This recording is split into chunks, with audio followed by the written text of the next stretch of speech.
মানুষ বাঁচতে দেয় না, আবার মরলে আফসোস করে। জীবিত থাকতে প্রশংসা উৎসাহ কেউ দেয় না, মারা যাওয়ার পরে সবাই লাইন ধরে শুধু প্রশংসাই করে। সেজন্য দুনিয়াতে যতদিন বাঁচবেন মাথায় রাখবেন, আপনি ছাড়া আপন আর কেউ নেই দুনিয়াতে।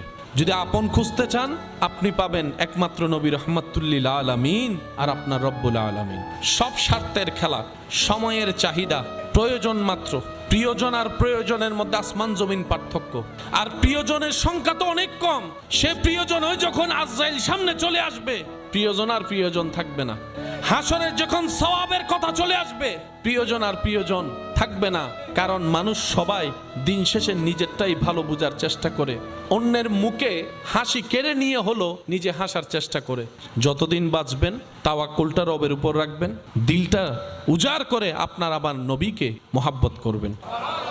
বেশি বেশি ইস্তেগফার করব, বেশি বেশি দরুদ পড়ব।